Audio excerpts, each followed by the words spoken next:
नमस्कार, मैं हूं अंजलि और आप देख रहे हैं भारत रफ्तार न्यूज। तो आइए शुरुआत करते हैं आज की मुख्य खबरों से। दिन हो या रात, हर वक्त आपके साथ ईमानदार, जुझारू, नेक दिल, लगनशील, कर्मठ, गरीबों के मसीहा गजराज सिंह लोधी, जिला पंचायत सदस्य वार्ड नंबर 9, चुनाव चिन्ह आरी पर मुहर लगाकर इन्हें भारी मतों से विजयी बनाए। जन जन की यही पुकार, रेशमा परवीन अब की बार, इस बार विकास की बहेगी गंगा। कर्मठ, शिक्षित, ईमानदार युवा प्रत्याशी रेशमा परवीन पत्नी मशकूर अब्बास से जिला पंचायत सदस्य वार्ड नंबर 16 चुनाव चिन्ह केतली पर मुहर लगाकर उन्हें भारी मतों से विजयी बनाया। कोरोना संक्रमण की दूसरी लहर पूरे देश में कहर ढा रही है, जिसके चलते उत्तर प्रदेश के उन्नाव जनपद के नवाबगंज स्थित सरस्वती मेडिकल कॉलेज में कोरोना से 9 लोगों की मौत के बाद तो मानो हड़कंप मच गया।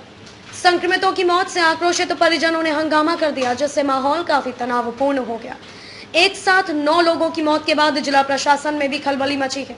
वहीं वहां भर्ती एक कोरोना पेशेंट ने अपना एक वीडियो सोशल मीडिया पर वायरल कर दिया, जिसमें उसने कहा कि मेडिकल सेंटर पर नहीं मिल रहा सुचारू रूप से इलाज व सांस की तकलीफ होने पर नहीं दी जाती ऑक्सीजन। वहीं सरस्वती मेडिकल कॉलेज में भर्ती 9 कोरोना संक्रमितों की मौत के बाद परिजनों ने इलाज में लापरवाही और पर्याप्त ऑक्सीजन के साथ दवा न मिलने से मौत होने का आरोप लगाया और कोविड हॉस्पिटल गेट पर जमकर हंगामा किया। उन्नाव जिले के नवाबगंज के Covid hospital Saraswati medical college में मौत का आंकड़ा तेजी से बढ़ रहा है।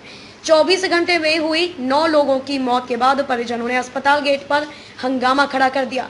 परिजनों ने इलाज में लापरवाही और शिकायतों को अनसुना करने का आरोप लगाया। एक माह में सरस्वती मेडिकल कॉलेज में कोरोना से संक्रमित 470 लोगों को भर्ती कराया जा चुका है। मरीजों की संख्या बढ़ने के साथ अव्यवस्थाएं भी बढ़ गई हैं, जिससे यहां लोग दम तोड़ रहे हैं। पिछले 5 दिन में कोविड हॉस्पिटल में 25 लोगों की मौत हुई है, लेकिन आज कोविड हॉस्पिटल के बाहर अपनों को खोने के गम में बौखलाए लोगों ने हंगामा शुरू कर दिया। वहीं अस्पताल प्रशासन से शव देने की मांग करते रहे। सीएमओ डॉक्टर आशुतोष ने बताया कि सरस्वती मेडिकल कॉलेज जो हमारा लेवल 2 उसमें 9 कोविड रोगियों की दुखद मृत्यु हुई। इसका मूल रूप से जो कारण है मृत्यु का, जो कार्डियो इन्फ्लेमेटरी अरेस्ट है, जो सीने में जकड़न इत्यादि चीजों के बाद से असर डालता रहा हार्ट पर, उसी कारण मृत्यु हुई और ऑक्सीजन की कोई भी कमी नहीं थी। हॉस्पिटल में वहां ऑक्सीजन उचित मात्रा में उपलब्ध है। उन्नाव से वसीम अहमद की रिपोर्ट। सुनीता नाम है। किस तरीके की दिक्कत हो रही है यहाँ पे आपको? यहाँ पे हमारे हस्बैंड अखिलेश नाम के एडमिट हैं। 3 दिन से नहीं कोई ट्रीटमेंट नहीं हो रहा है और बात करूँ तो कह रहे नहीं सब कुछ हो रहा है, लेकिन हम अपने आदमी से बात कर रहे हैं वहाँ तो कह रहे हैं हमारे पास कोई देखने नहीं आ रहा है, हमारी सांस फूल रही है, हमको दिक्कत हो रही है सांस लेने में। नाम है आपका? भैया हमारा नाम अमन त्रिपाठी है। क्या दिक्कत आ रही है यहाँ पे? दिक्कत ये आ रही है कि सुबह से कई बार हमने पिताजी को अपने कॉल की, कम से कम 10-12 बार, तो उनका फ़ोन उठा नहीं, तो हमने कंट्रोल नंबर पे कई बार किया, क्योंकि चिंता हो रही थी कि हमें मतलब उनके बारे में जानना था कि वो कैसे हैं कैसे नहीं। क्योंकि कल जब हमने उनसे बात की थी तो उनको सांस लेने में बहुत ज़्यादा दिक्कत हो रही थी और हम कल अंदर तक की मिलकर आए थे उनसे, क्योंकि जाने नहीं दे रहे थे, लेकिन हम ज़बरदस्ती अंदर घुस कर गए थे वहाँ पर। फिर ऊपर जब हमने उनसे जो वहाँ के सर्जन वगैरह थी उनसे जब सही से बातचीत की और थोड़ा हड़काया वगैरह भी सही से थोड़ा टोन से बात की, तब जाके उन्होंने प्रेशर पे थोड़ा सा वो बॉटल उसकी जो है टूट गई थी, तब उसको चेंज किया था। आदमी वहाँ पे मरे जी, उनसे कोई मतलब ही नहीं है, ये सिर्फ अपना और कुछ नहीं कर रहे हैं। ये आपको खाली यहाँ पे बताएंगे कि हमारा ऐसा हमारा वैसा, ये कुछ अंदर नहीं कर रहे हैं। कंट्रोल रूम पे आप कॉल करोगे तो वो उठाएगा ही नहीं और वो बदतमीजी से बात करता है। कोई आपकी बात यहाँ पे सुनवाई हो ही नहीं रही है। क्या दिक्कत हुई है? दिक्कत मेरी माता जी का एक्सीडेंट हुआ था 14 तारीख को, तो मैं लेके सरकारी अस्पताल उन्नाव गया था। उसके बाद उन्होंने कोई इलाज नहीं किया, बोले इनको कोरोना हो गया। रिपोर्ट आई, हमें रिपोर्ट दिखाई भी नहीं गई कोरोना है कि नहीं है। हम लोग रिक्वेस्ट करते रहे रिपोर्ट दिखाइए, लेकिन कोई रिपोर्ट नहीं दिखाई। नवाबगंज यहाँ पर एम्बुलेंस ले आई। पिछले 4 दिनों से हमारी बात हो रही, कोई सिम्टम्स नहीं थे कोरोना के, डेली बातचीत होती थी, सब कुछ था।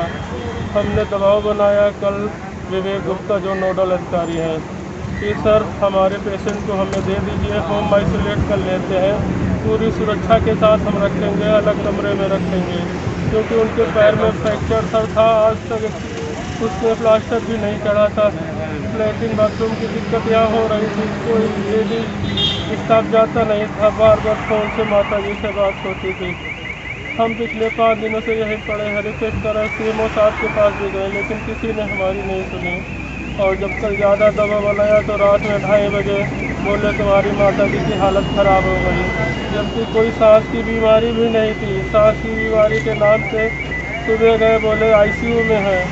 और जब मैं वहाँ वार्ड में पहुँचा, देखा वो उसी वार्ड में ICU 8 में पड़ी हुई है और वो पानी मांग रही थी, लेकिन किसी ने पानी नहीं दिया। तो मैं हिम्मत जुटा के गया, 2 बूंद पानी दिया उनको हाथ में, और पानी पीने के बाद वो ख़त्म हो गई। हमको बाहर निकाल दिया गया। सरस्वती मेडिकल कॉलेज जो हमारा लेवल 2 कोविड हॉस्पिटल है, इसमें 9 कोविड रोगियों की दुखद मृत्यु हुई। इनके नाम है रामेश्वर, हरिनाम, शिव प्रताप सिंह, उष्मा सोनी, सत्यवती, सत्यपाल सिंह, राजनारायण, कैलाश, विजय शंकर। ये सभी पेशेंट उन्नाव के थे। पेशेंट जो आए थे सभी पेशेंट कोरोना पॉजिटिव थे और ये उसके कारण दोनों फेफड़ों में निमोनिया और ARDS से पीड़ित थे। सभी मरीज सरकारी एम्बुलेंसों के द्वारा एलोकेशन फैसिलिटी से तथा जिला अस्पताल की फैसिलिटी से ICU और SDU में भर्ती किए गए थे।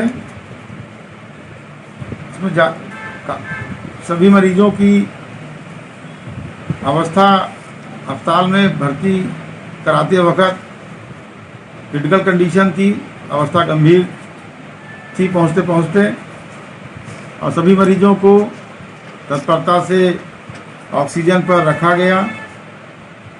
ऑक्सीजन की कोई भी कमी नहीं थी हॉस्पिटल में, वहाँ ऑक्सीजन समुचित मात्रा उपलब्ध है और सभी मरीजों का नियम प्रोटोकॉल के अनुसार इलाज किया गया, किंतु मरीजों को बचाया नहीं जा सका। इनका मूल रूप से जो कारण है मृत्यु का वो कार्डियो रिफ्रैक्टरी अरेस्ट है, जो सीने में इन्फेक्शन और सीने में जकड़न इत्यादि चीज़ों के बाद से असर डालता है हार्ट पर, उसके कारण की मृत्यु हुई। हमने ये ठाना है क्षेत्र को स्मार्ट बनाना है। सबका साथ, सबका विकास, गरीब मजलूम बेसहारा की आवाज मेरी पहली प्राथमिकता। जिला पंचायत सदस्य वार्ड नंबर 9 बुलंदशहर पीर गतिशील समाजवादी लोहिया और कांग्रेस समर्थित प्रत्याशी फेमिदा खातून वालिदा मोहम्मद सादिक को अपना कीमती वोट देकर विजय बनाए। जन जन की यही पुकार, इसरार चौहान अब की बार। इसरार चौहान प्रधान पद के उम्मीदवार गांव आसिफाबाद चंदपुरा को किताब के सामने वाला बटन दबाकर विजय बनाए। पीलीभीत पूरनपुर देहात क्षेत्र से प्रधान पद की शिक्षित ईमानदार महिला प्रत्याशी निशा रिफाकत को चुनाव चिन्ह कैमरा पर मुहर लगाकर विजय बनाए। जन जन की यही पुकार, हसमुद्दीन खान अब की बार।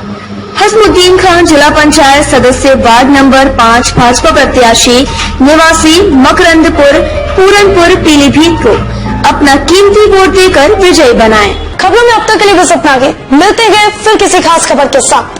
अगर आपको हमारी वीडियो पसंद आई हो तो लाइक, कमेंट व शेयर करें और भारत रफ्तार न्यूज की हर अपडेट के लिए चैनल को सब्सक्राइब कीजिए और हाँ, बेल आइकन को प्रेस करना ना भूलें।